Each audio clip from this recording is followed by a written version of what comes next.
Good morning students, कैसे हो आप सब। आई होप आप अच्छे होंगे।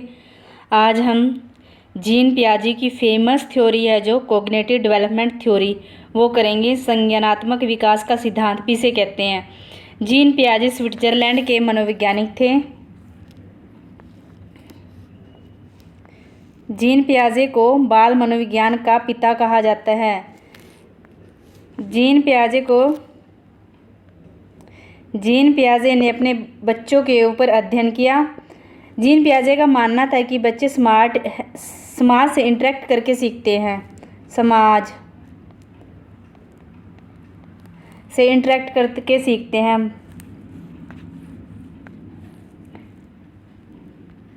जीन पियाजे ने यह सिद्धांत अपने बच्चों के ऊपर दिया। जीन पियाजे का मानना था कि बच्चे अलग अलग स्टेज में अलग अलग तरीके से सीखते हैं, अलग अलग तरह से सीखते हैं। जीन पियाजे ने बच्चों को एक नन्हे वैज्ञानिक के रूप में माना है। जीन पियाजे ने बच्चों को नन्हे वैज्ञानिक माना है। बच्चे समाज का सृजन करते हैं। जीन पियाजे का मानना है कि बच्चे समाज का सृजन करते हैं। इस थ्योरी के और भी नाम हैं, जैसे अगर आपके पास कोग्निटिव डेवलपमेंट ना आए तो आप इसे, अगर एग्ज़ाम के अंदर स्टेज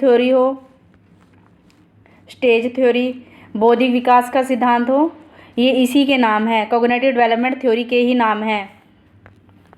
संज्ञानात्मक विकास की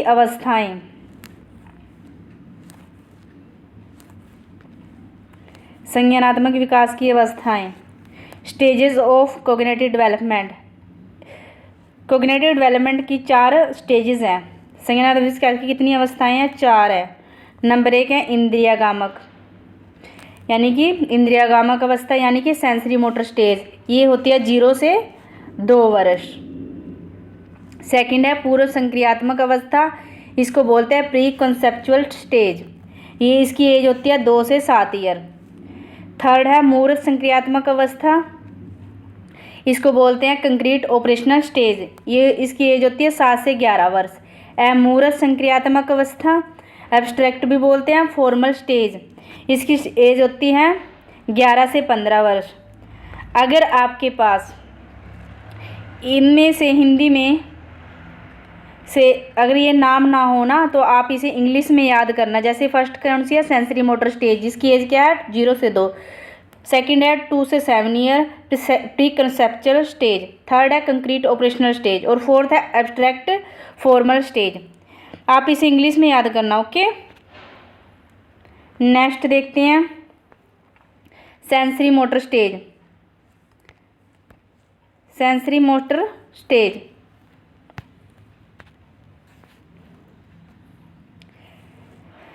इस अवस्था में क्या होता है कि बच्चे क्या करते हैं? बच्चे की पहली अवस्था है। सेंसरी मोटर स्टेज क्या है? ये बच्चे की पहली अवस्था है। इस अवस्था के अंदर बच्चा इंद्रियों से सीखता है। बच्चा क्या है? अपनी सेंसेस से सीखता है। जैसे आग को छुआ तो उसने पता चल गया, टच करके पता लग गया कि नहीं, आग को कभी नहीं छूना। सहज क्रियाएं करता है बच्चा, मतलब कि सहज ही कुछ भी करता रहता है। अनुकरण द्वारा सीखता है। बच्चे अनुकरण, यानी कि बच्चे जैसे जैसे अपने परिवार के सदस्यों को करते देखते हैं ना, वैसे ही बच्चा करता है। इमिटेशन द्वारा सीखता है, यानी कि जो भी उसकी क्रियाएं होती हैं ना, जो भी एक्टिविटीज़ वो करता है, वो मीनिंगलेस होती है, उनको अर्थहीन होती है, उनको कोई अर्थ नहीं होता। गोल ओरिएंटेड बिहेवियर करता है। बच्चा क्या करता है? लक्ष्य केंद्रित व्यवहार करता है। मैंने कहा जो बच्चे को चाहिए ना, वो उसको चाहिए ही चाहिए। वस्तु स्थायित्व का गुण होता है ऑब्जेक्ट परमानेंसी, यानी बच्चे के अंदर क्या है? ऑब्जेक्ट परमानेंसी पाई जाती है। इस अवस्था के अंदर बच्चे के अंदर ऑब्जेक्ट परमानेंसी पाई जाती है। ऑब्जेक्ट परमानेंसी हर एक एग्जाम्स के अंदर पूछी जाती है। ये मोस्ट इम्पोर्टेंट है इसका पॉइंट। ये गोल ओरिएंटेड बिहेवियर भी, जो इसकी विशेषताएं हैं ना इस एज की, वो मैं आपको बता रही हूँ। और ये क्या है ना, इस अवस्था में क्या होता है? वस्तु स्थायित्व का मतलब क्या है? जब बच्चे को हम समझ आ जाती है कि कोई चीज़, बच्चे को ना इस अवस्था के अंदर समझ आ जाती है कि कोई भी चीज़ उसकी आंख के सामने ओझल होने के बाद भी सामने रहती है। जैसे कोई भी चीज़ है, जैसे हमने कह दिया कि ये जैसे मतलब कि आजकल फ़ोन ही ले लो, बच्चा बार बार फ़ोन मांगते हैं तो हम क्या करते हैं बच्चे को कि फ़ोन को ना छुपा देते हैं। तो बच्चा क्या करता है, तो बच्चा कहता है, बच्चे को ये पता है, हम बेवकूफ़ बनाने की कोशिश करते हैं पर लेकिन बच्चे को ये पता है कि फ़ोन कहीं नहीं गया, फ़ोन मम्मी ने यहीं पर छुपा दिया है। इसको क्या कहते हैं, वस्तु स्थायित्व का गुण कहते हैं। डेफर्ड परमानेंसी, डेफर्ड परमानेंसी भी इसी के अंदर होती है। डेफर्ड परमानेंसी भी इसी एज के अंदर होती है। बच्चे की क्या है, इसके अंदर क्या होता है कि बच्चे को डेफर्ड परमानेंसी भी होती है क्योंकि बच्चे को ये पता है कि वस्तु यहीं पर है और वस्तु कहीं नहीं गई। सॉरी इसमें डेफर्ड परमानेंसी में कि बच्चे को यह भी पता नहीं होता है कि वस्तु है, मम्मी ने छुपा दिया, उसको नहीं पता है कि वस्तु कहाँ है, इसे बोलते हैं डेफर्ड परमानेंसी। लेकिन ऑब्जेक्ट परमानेंसी में क्या है कि वस्तु है और मम्मी ने छुपाई है, वस्तु यहीं पर है और कहीं नहीं गई। बच्चों को दांतों से काटता है। बच्चा क्या करता है, 0 से 2 साल का बच्चा क्या करेगा, आप देखते होंगे आपके बच्चे हैं, बच्चे क्या करते हैं, दांतों से ही काटते हैं। कोई भी चीज़ दे दो बच्चे को, वो दांतों से ही काटेगा। यानी बच्चा क्या है, दांतों से ही चीज़ों को काटता है, रिफ्लेक्स एक्टिविटी करता रहता है। ऐसे ही कोई भी क्रियाएं करता रहेगा, लेटा रहेगा, हाथ पैर हिलाता रहेगा, साइकिल चलाता रहेगा। ये सारी क्या है, शेष अवस्था की विशेषताएँ हैं। आगे है आगे स्टेज है, सेकेंड स्टेज है प्री ऑपरेशनल स्टेज। कौन सी स्टेज है, प्री ऑपरेशनल स्टेज, जिसे कहते हैं मूर्त संक्रियात्मक अवस्था। ये होती है 2 से 7 वर्ष। ये है 2 से 7 वर्ष। इस अवस्था के बच्चे क्या करते हैं, इस अवस्था में बच्चे के अंदर थॉट्स आने लगते हैं। इस अवस्था में बच्चे के अंदर थॉट्स आते हैं, यानी कि विचार आने लग जाते हैं। सिंबल्स बनाना सीख जाता है, मतलब कि कोई चीज़ बच्चे ने देखी है तो वो सिंबल्स बनाना सीख जाता है। जिज्ञासा आ जाती है। इस अवस्था में बच्चे के अंदर जिज्ञासा आ जाती है, क्वेश्चन पुट करने लग जाता है। जिज्ञासा, क्यूरियोसिटी आती है बच्चे की, ये क्यूरियोसिटी रहती है कि ये क्या चीज़ है, ये क्या चीज़ है। बच्चे के अंदर जिज्ञासा आ जाती है। इस चीज़ में क्वेश्चन पुट करना स्टार्ट कर देते हैं कि बच्चा क्वेश्चन पूछ रहता है कि मम्मी ये क्या चीज़ है, ये क्यों है, ये कैसे है। ये क्वेश्चन हमेशा बच्चे के चलते रहते हैं। स्कूल गोइंग एज है। प्री कंसेप्चुअल स्टेज क्या है, स्कूल गोइंग। इसमें बच्चा क्या करता है, स्कूल जाना स्टार्ट करता है। एनिज्म, यानी कि बच्चे के अंदर जीववाद, एनिज्म पाया जाता है। बच्चे के अंदर जीववाद का गुण पाया जाता है। ये भी मोस्ट इंपॉर्टेंट है। जीववाद कैसे, जैसे बच्चे की क्या है, मान लो चोट लग गई, बच्चे का चोट लगी तो बच्चा क्या करता है, रोने लग जाता है। तो उसकी मम्मी आती है दौड़ के, मम्मी कहती है, जैसे उसका दीवार पे लगा है चोट या दरवाजे के साथ लग गया है, वो गिर गया, तो मम्मी क्या करती है, धरती को पीट देती है। तो मम्मी क्या करती है, धरती को पीट देती है। तो बच्चे को ये होता है कि हाँ, मतलब कि भी मेरे चोट लगी है, इस धरती की भी चोट लगी है। इसका मतलब क्या है कि बच्चे में जीववाद का गुण पाया जाता है। यानी कि बच्चा क्या है, निर्जीव वस्तुओं को संजीव समझता है, यानी कि नॉन लिविंग थिंग को लिविंग थिंग समझता है। आगे देखते हैं अहम केंद्रित। इसमें क्या होता है, बच्चा अहम केंद्रित होता है। अहम केंद्रित का मतलब क्या है कि बच्चा अपने काम खुद से करने लग जाता है। ठीक है, विचार तार्किक नहीं होते। इस अवस्था में बच्चे के विचार तार्किक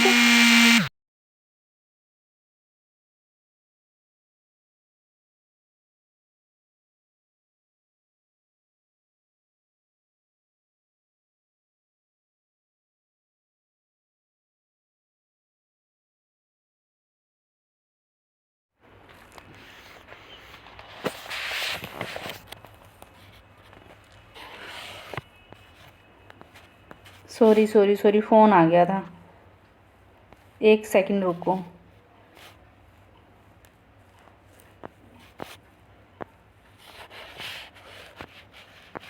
सॉरी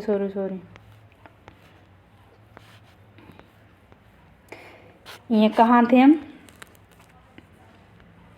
एनिज्म के प्रति। उसके बाद थे अहम केंद्रित, यानी कि बच्चा अहम केंद्रित होता है। अहम केंद्रित का मतलब बच्चा अपने काम खुद से करने लग जाता है। विचार तार्किक नहीं होते। इस अवस्था में बच्चे के विचार तार्किक नहीं होते हैं। मतलब कि जो विचार है उसमें तो क्या था, बातें, क्रिएटिविटी, जो भी एक्टिविटी करता है वो अर्थहीन होती है। इसमें क्या, विचार तार्किक नहीं होते। केंद्रीयकरण का गुण पाया जाता है। यानी केंद्रीयकरण मीन्स भी बच्चे के अंदर जो है केंद्रीकरण का गुण पाया जाता है। केंद्रीकरण का मतलब ये है कि बच्चा ना, जैसे ये है, ये सर्कल है, इसके ना सिर्फ इस पॉइंट को देखता है, यानी कि वो क्या करता है कि इसके सिर्फ एक ही पॉइंट को देखता है, इसके सिर्फ एक ही पॉइंट को देखता है और इसी के ऊपर अपना क्या है, ध्यान केंद्रित रखता है, इसी के ऊपर अपना ध्यान केंद्रित रखता है। ये है केंद्रीयकरण, अपलटावी अवस्था। यानी कि बच्चे के अंदर क्या है, इसे अपलटावी अवस्था भी कहते हैं। बच्चे के अंदर क्या है, अपलटावी, यानी कि बच्चा चीज़ों को उल्ट पुल्ट नहीं सकता, यानी कि क्रमबद्धता नहीं होती उसके अंदर, बच्चा सीक्वेंस में चीज़ों को नहीं लगा सकता। अब थर्ड स्टेज है मूर्त संक्रियात्मक अवस्था, इसको बोलते हैं कंक्रीट ऑपरेशनल स्टेज। ये होती है 7 से 11 वर्ष तक। ये कब से कब तक होती है, 7 से सॉरी यार पेन ही नहीं चल रहा, 7 से 11 वर्ष, ये 7 से 11 साल तक होती है। इस अवस्था में क्या होता है कि मूर्त चिंतन करना स्टार्ट कर देता है बच्चा। क्या करता है, मूर्त चिंतन स्टार्ट कर देता है। मूर्त चिंतन कैसे, मूर्त का मतलब क्या होता है, मतलब कि सामने रखी चीज़ों पर उसको देख करके वो सोच विचार करने लग जाता है। सामने रखी चीज़ें क्या है, जैसे मान ले आपके सामने फ़ोन रखा, बच्चे को ना फ़ोन का बड़ा चाव होता है आजकल के बच्चों को, फ़ोन का ही बड़े फ़ोन के को देख कर वो उसको चलाना स्टार्ट कर देता है। उसके फंक्शनों को मतलब कि स्क्रॉल करना, कहाँ क्या चीज़ है वो उसको देखने लग सकता है। जब तक कि जो चीज़ जिस चीज़ को हम टच कर सकते हैं वो मूर्त होती है। अमूर्त तार्किक चिंतन करना स्टार्ट कर देता है। इस एज में क्या होता है कि बच्चे का जो चिंतन होता है वो तार्किक होता है, लॉजिकल थिंकिंग होती है। पलटावी अवस्था भी बोलते हैं इसको। पलटावी अवस्था कैसे, बच्चे क्या है चीज़ों को उल्टना पलटना, यानी कि बच्चों को इस एज में ये पता चलता है कि 2 + 2 कितने, 4 होते हैं। इस एज में बच्चे को ये पता चल गया। उसको इस एज में ये भी पता है कि इसमें बच्चे को ये भी पता है कि 2 × 2 भी कितने होते हैं, 4 होते हैं। यानी कि बच्चा क्या है, पलटने चीज़ों को उल्टने पलटना स्टार्ट कर देता है। जैसे 10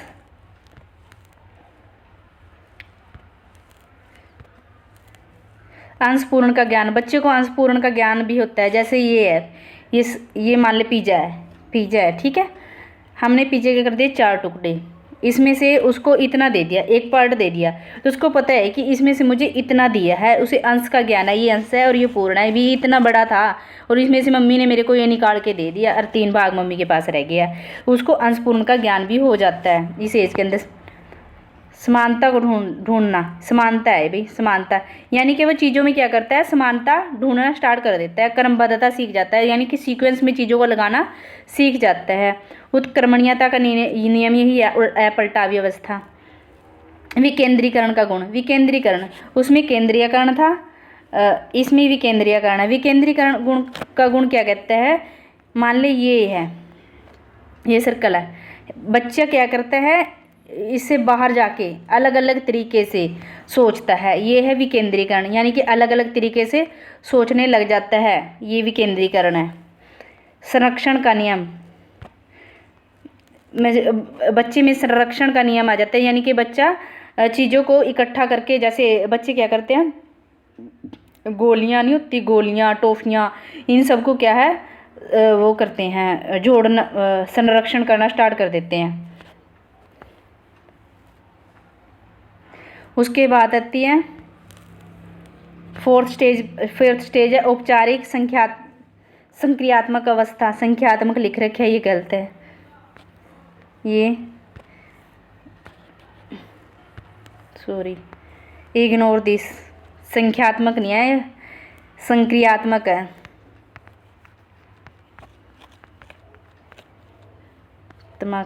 इग्नोर दिस, ठीक है। इसको बोलते हैं फॉर्मल स्टेज।